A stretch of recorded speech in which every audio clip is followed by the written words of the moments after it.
Okay, so welcome to the Nut Allergy Podcast. My name is Mick. I'm creating Mick's Got No Nuts, a company dedicated to making a totally peanut and tree nut free protein bar made in a dedicated peanut and tree nut free facility. On this show, I ask people in our nut allergy community their stories and their experiences dealing with their nut allergy. So today, I am joined by Daphne. Daphne, thank you so much for joining the show. Can you introduce yourself a little bit? Yeah, so I recently graduated college from Lawrence University in Wisconsin. I'm from St. Louis, so I'm back in St. Louis, starting work soon. Cool. What do you do for work, if you don't mind me asking? So I'm gonna be an ensembles representative at a local college's community music school. Oh, I majored in business with a minor in music, so I just wanted to do something that combines both of those, which is exactly what I'll be doing, just kind of overseeing the ensembles with scheduling and all of that. So, oh, super cool. Okay. So, and that's you're currently in St. Louis, or you were raised in St. Louis? both, yeah. So I grew up Okay. in St. Louis, and post grad, I'm back in St. Louis. Okay. Okay, super cool. Um, as much as I'd love to go into more of the ensemble thing, because I actually find the music world very interesting. I'm a horrible musician. You put me on a recorder and I still might struggle. Um, But we're talking about nut allergies. And so can you kind of give me an overview of your nut allergies? Is it peanuts? Is it tree nuts? Talk to me, Daphne. Yeah, so when I was 2 years old, I found out through eating a chocolate that had pecans in it that I was allergic to nuts. Mm. And I actually had a peanut and a tree nut allergy, but I outgrew peanuts in the first grade. Oh, really? And then tree nuts, actually, in the past like year-ish, I did a bunch of food challenges, and I'm actually only allergic to two tree nuts now, which are pecans and walnuts. And then I'm also now on Xolair, which is, a newer kind of thing for food allergies. It just kind of helps lessen the anxiety with all of the, possible cross-contamination and everything. So for like the last 21 years of my life, I've avoided all tree nuts because that's what I was told when I was diagnosed because they didn't have as much research as they do now. So I Hmm. avoided all tree nuts, and it's very possible that I was only ever allergic to pecans and walnuts, but that wasn't confirmed until now. So it's definitely, even now being only allergic to two nuts, it's still been a lot of ups and downs, kind of figuring out this kind of new normal for me. So that's where I'm at currently. Yeah. So you had your first reaction when you were two, you said, Mm. and it was you had a chocolate bar with pecans in it, correct? Yeah, it Now, was did like, you have a severe? Yeah, go ahead. yeah, it was like at a restaurant, like when they gave you your check, they just like gave you a little like wrapped chocolate. And I feel like you wouldn't think that there would be like a pecan in a chocolate. I Yeah, feel like I that's wouldn't a think so. normal nut to Yeah. be in there, but it was. And then um apparently, like when we got home, I started throwing up immediately, and my mom just knew that something was off. Like it wasn't, something I ate. Like it was like an allergy, and so went to the allergist, did all the testing, and that's when I found out about my allergies.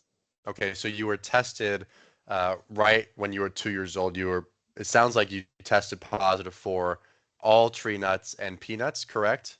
Yeah, I mean, like Okay, at the time, obviously, like they just didn't know as much, so it was just like, yeah, like you're showing up positive for tree nuts, just avoid all of them because we don't know. gotcha. Okay, so that makes sense when you said I wasn't maybe totally sure whether I was allergic to everything aside from pecans and walnuts, right? But your doctor just told you to play it safe, just Right, avoid all of them. Can't hurt, right? right. Okay, so you get diagnosed with this allergy, you come home. How do you, I guess it'd be more your family. How did your family respond? Does your family have a history with nut allergies, or are you the first, are you the oddball in the family? How did your family respond? Yeah, so my cousin actually also has a tree nut allergy. And then Oh, like we have like just kind of random, like my sister's allergic to asparagus, which is just very random. but That's like pretty she'll get random. hives if she has asparagus. So my parents were very familiar with food allergies, and my dad's a doctor, so it was just kind of, Oh, it wasn't super new to them, but they've always been super supportive and helpful when it comes yeah. to keeping me safe and teaching me, especially when I was younger, like always bringing your EpiPens everywhere, talking to wait staff, all of that. Like they set me up very well. Yeah, that's super nice. You hear some stories of families with, where no one in the family has any sort of allergy. All of a sudden, a young kid has this severe allergy and the family doesn't know what to do. And why should they? They've never experienced anything like this. So not only is your dad a doctor, but you have your cousin with the nut allergy. But then you said who had the asparagus allergy? Stir. Your sister? Yeah. That's a weird one. I don't know if I'll be making asparagus products soon, but I don't know if your sister should be holding breath for asparagus-free products. Um, okay, wow, that's super interesting. So that was 2 years old. You said first grade you tested out of your peanut allergy. Is that correct? Yes. Yeah. Okay. Is that something you went to the doctor and got tested for? Yeah, obviously I was very young, so I don't remember much, but I do remember like being told I could do a food challenge, and I went to like the children's hospital and Mm, did that whole thing, and then I like wasn't allergic anymore. So it was obviously a very short period of time that I was allergic, so I don't really mhm. remember much of it. But Yeah. But do you remember anything about the challenge itself? actually I do remember like it was like crushed peanuts in like I think it's like pudding or something, and they had me eat a little bit and wait a little bit, eat a little more, and like once I was there for a certain amount of time and I didn't have a reaction, they were like, "Okay, you're good." Okay. So then first grade, peanuts are gone, but you still potentially have the tree nut allergy.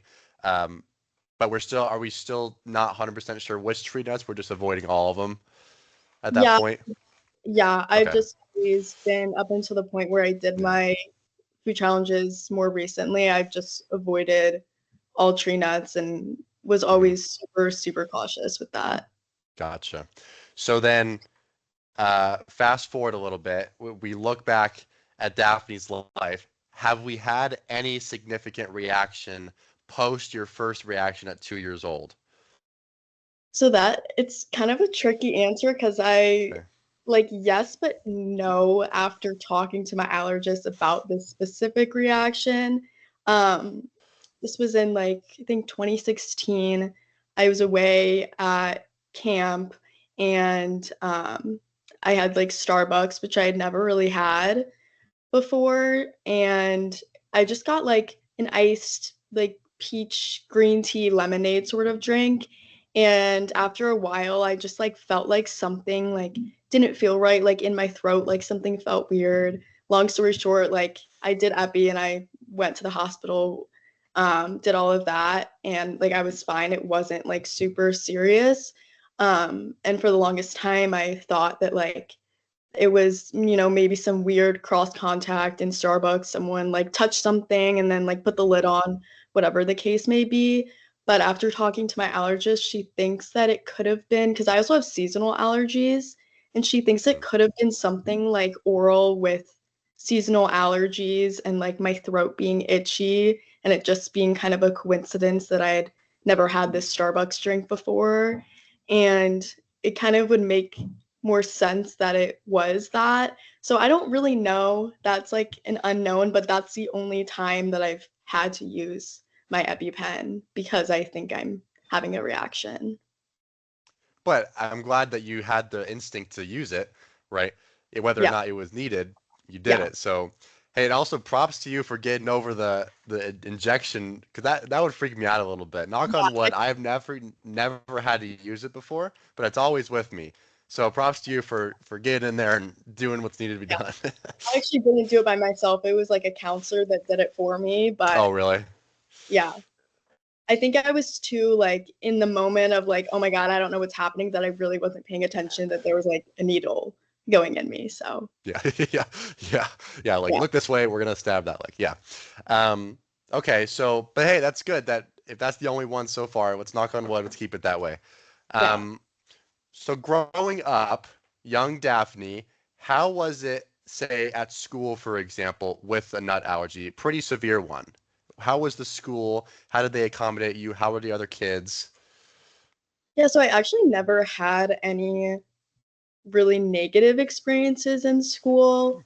Um, I always, like brought my lunch and I didn't like sit at a table that was like for people with nut allergies. I just sat with my friends. My friends knew about my allergy and it was never a big issue. I do just remember like when I was in elementary school for like birthdays when people would bring, like cupcakes for the whole class, like I would have to bring my own, cupcake, whatever that my mom made, but it was never a big issue that I can recall. So then the severity of your allergy, will you say if someone brings to school a tray of cupcakes that should be fine, right? You will still bring your own just in case, or would you potentially eat that said cupcake that someone else brought? I would never eat Okay. something that someone else brought just because I always and still like I always avoid bakeries. I still avoid bakeries just because you never know. And of course, if someone's mom made the cupcakes, you don't know what's in their kitchen. So I always just avoided and brought my own just to be safe. Okay. So if I'm going to fast forward a little bit, but I'll come back. So if we look at a packaged food, if it says may contain tree nuts, you're out. I would say You're not eating that. it's different for me now just because of the amount of nuts that I'm allergic to and like which nuts I'm allergic to. I would Mm. say as for may contain statements, now it kind of depends on what kind of food it is, like what the product is, and then also what other products that company makes and if they use the nuts that I'm allergic to. Um, so I feel like I don't often have stuff that says may contain, but there are some things that I've previously reached out to the company and asked, do you clean lines between these products and whatnot? And for those where I've gotten answers where I feel comfortable, I do eat those products and continue Okay. eating them. Okay. What kind of products would you kind of eat in that realm? Yeah, so one that comes to mind is the RX bars. I'm sure you're familiar with those. Yep. Yep. Um, and they they use peanuts, they use almonds, they use cashews, but they don't use pecans or walnuts, which is what I'm allergic to. Um, and I think I had reached out to them, I think when I cleared almonds and cashews, just to make sure that there weren't any other, unknown nuts, and there weren't. So I've been eating those and been fine and felt Hmm. comfortable with that. So that's just like Okay. an example of that sort of thing because they still say may contain tree nuts, but they don't use any of the tree nuts that I'm allergic to. So I feel comfortable with that. Yeah, that's kind of an interesting little gap in nutritional guidelines, in my opinion, that it can say may contain tree nuts. Well, it contains these tree nuts, but not these tree nuts. So you're kind of taking a risk at the same time. But I'm glad that you've had a good amount of success with those types of bars. They've always looked good to me. Just never They're been able to have them. also, like people say like the texture is like not good, and I haven't had them in a while because I just kind of got tired of them. So like I wouldn't say they're the best thing ever, but if that Hmm. makes you feel any better. Okay. Yeah. Everyone also tells me that peanut butter is really delicious, and I could not relate. Do you eat peanut butter as well? I really like peanut butter. Oh, come on. I'm jealous. Yeah. Um, okay, so I want to plug you a little bit. You have a personal blog on Instagram, is that right? Can you Yeah. kind of talk about that a little bit? Because I was looking through your page before this, and it's pretty cool. Can you kind of talk about that a little bit? Yeah, so I started it, I think like early high school, just as a way to kind of like find community with my food allergy, just because I didn't really personally know a lot of people with nut allergies. And I think I had probably come across a few pages of people that have food allergies. And I'm like, oh, like this is super cool. And so I think I just spur of the moment kind of created my Instagram, not really sure like what I was gonna post or, what kind of thing I was gonna do with it. And I think I started by just posting like snacks that I liked and, showing the label and, oh, like I found these nut-free, whatever it was. And then like kind of develop into more like lifestyle and some like tips navigating and whatnot. And then pretty soon after that, I came across the app Spoken, and Susie, who runs the Spoken and all of that. And I was asked to be like an ambassador for that. So um, sometimes, like throughout the month, we'll get asked to if we want these products that are, made in a facility free of whatever top allergens, and then like review those and post about them on the Spoken app as well as like our personal Instagram.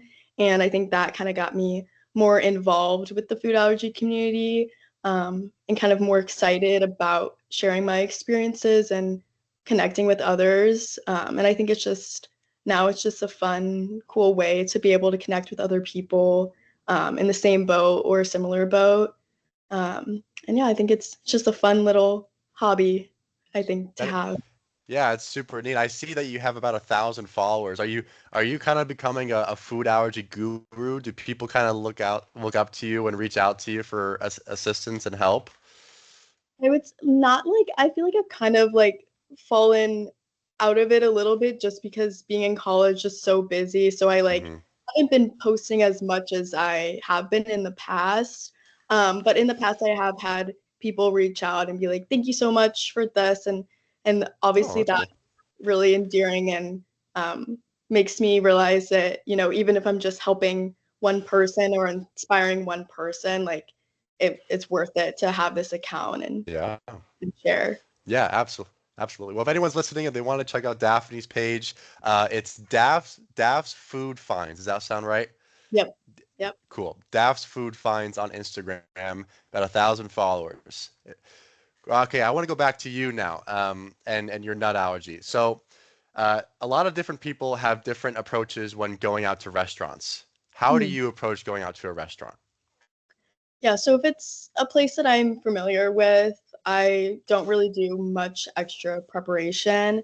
But if it's a place I've never been before, or if it's like a nicer restaurant, I usually look at the menu first, and then I will either call them or email them and ask if the kitchen has a protocol and if they're able to accommodate me. Sometimes I've even like I'll find a specific dish that I think I will order and ask them about that specific dish just to make sure there's nothing hiding in the dish that's not disclosed like on the menu. Yeah. Have you had any issue talking to the restaurant? Do you feel like they're pretty accommodating? I feel like most of the time they are. Sometimes I feel like they don't really understand, or even like at the restaurant they just don't really understand what you're talking about, and you're like, okay, should I even be eating here? Like, Yeah.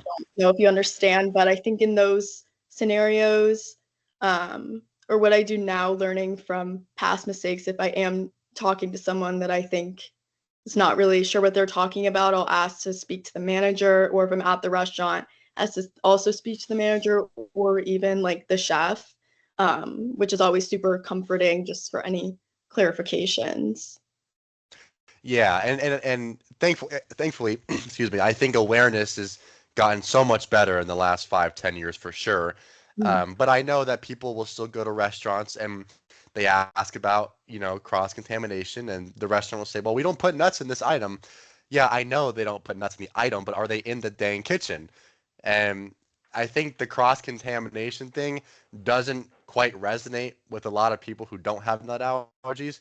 So I think it's very smart to call ahead and sometimes maybe not even go to the restaurant if you're not super confident that they can accommodate you, right? The cross-contamination part is interesting because that's kind of, I think, where a lot of incidents occur, and maybe like misunderstandings. Do you feel like with maybe friends, families, even like strangers, there has been like misunderstandings, maybe around cross contamination, maybe not, that maybe kind of turned a little like intense, not too intense, but a little misunderstanding. Has that ever happened to you? I don't think so on that level of like misunderstanding, but maybe just in the sense that I I have never really felt comfortable if, I'm, at someone's house or somewhere and someone's like, "Oh, like I made these brownies in my kitchen at home, like there's no nuts in them, like they're fine." I still feel very cautious because a lot of people don't understand that there's still a risk. What if you had nuts on your counter and then you were, making these brownies on your counter and, you know, whatever the case may be, like some people just don't understand that that little bit of nut residue can go a long way if someone ingests that.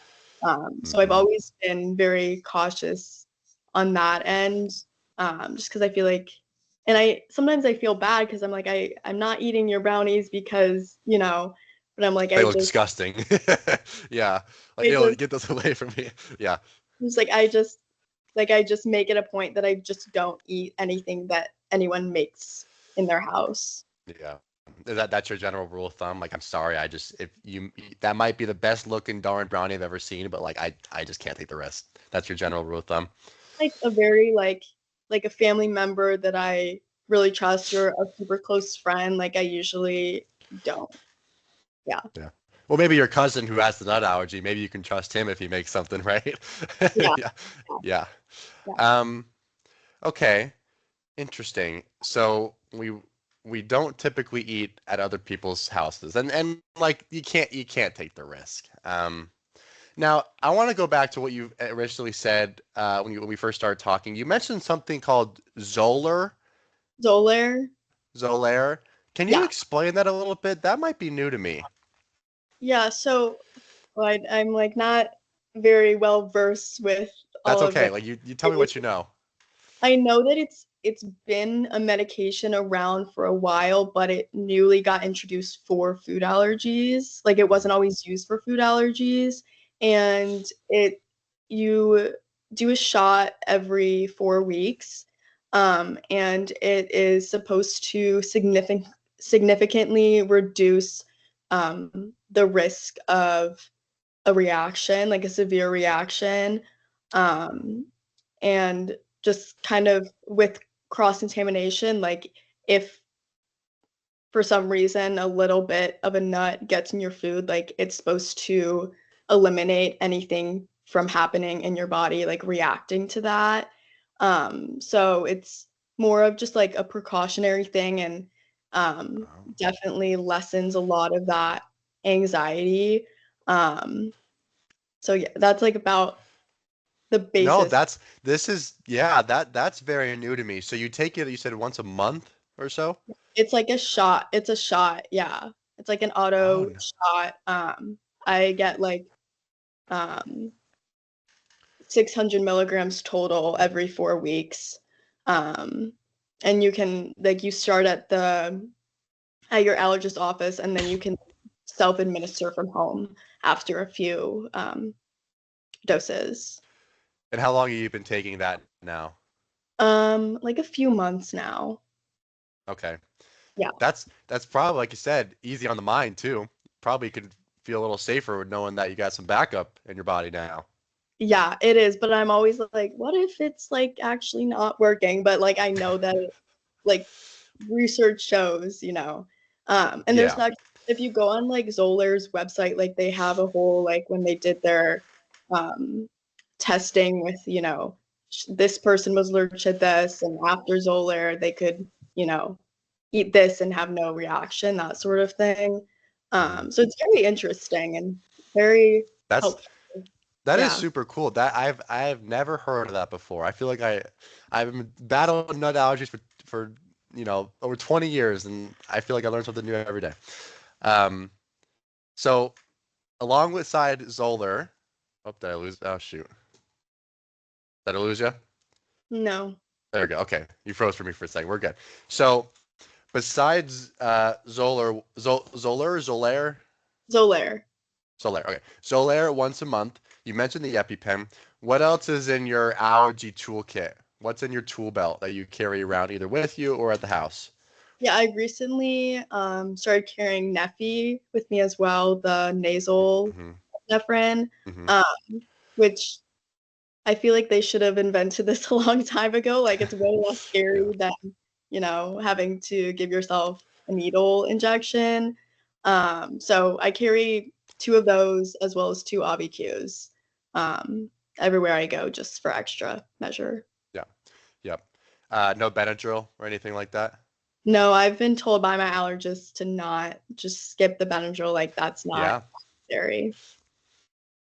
I wasn't trying to lure you in a trap, but I was seeing if you would say that too, because I've been hearing that recently as well, that Benadryl is more of like a masking of a reaction rather than say like an epinephrine or something like that. Is that what you've heard as well? Yeah, and like if it's like, if you think you're having a reaction, just give yourself EpiPen, go to the ER. Hmm. Like don't Yeah. try using the Benadryl, like it might, like you said, like mask Yeah. or kind of prolong your symptoms. Yeah. Exactly. Daphne, what do you kind of wish more people knew about nut allergies or food allergies? I know we talked a little bit about the cross-contamination, but is there anything else that kind of comes to mind that, like, if you can broadcast a message out there, what would it be? I feel like in general, I feel like lately in the past few years, I see a lot of commercials or we see like TV shows where they're kind of almost poking fun at either food allergies themselves or like people having reactions. And I feel like people don't always take food allergies as seriously as they should, especially if they just don't know anyone with a food allergy and it's just not familiar to them. But I feel like people need to be more aware that they're very serious, life-threatening allergies, and they're not something Yeah. that should be joked about when it's affecting someone's day-to-day life. Yeah.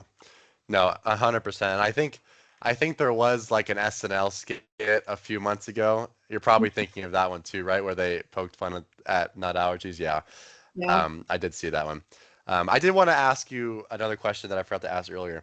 Um, so just just walnuts and pecans, right? Those are your Yeah. only two. Okay. So and you've had RX bars. What's kind of your go-to snack? Like I when I ask this question to other people on my podcast, I'm like, I would love to walk down the street and eat a bag of trail mix, but I can't. I got to find workarounds to that sort of kind of mobile snack. What do you typically opt for? Yeah, I'm not like much of a snacker, but I would say when I do, I really like the brand Lesser Evil, their popcorn. Yeah, that's a good one. Yeah. Yeah. And I'm pretty sure it doesn't have any allergens in it. I think it has coconut, but I think that's it for most of their products. Okay. Yeah, I can't imagine. Now, coconut, I think didn't coconut used to be classified as a tree nut, and that kind of changed recently. Yeah, I don't really know, but yeah, I think Yeah, so. I don't Yeah. know. I'm not a scientist. Um, so I want to ask you another question. Let's just say hypothetically, a young mother has a child. The kid's 2 years old. They just find out the kid has a nut allergy. What would you recommend to that new mother, the new parent, on how to kind of navigate that new life for their kid with the nut allergy? I'm putting you on the spot here. Yeah, that's tricky because it definitely does kind of alter your daily life. Like there's a lot of things that go into having an allergy every day that the average person without one wouldn't really think about. Like I think Yeah. it takes a lot more planning and preparation in some situations, especially when it comes to situations that involve food with your child.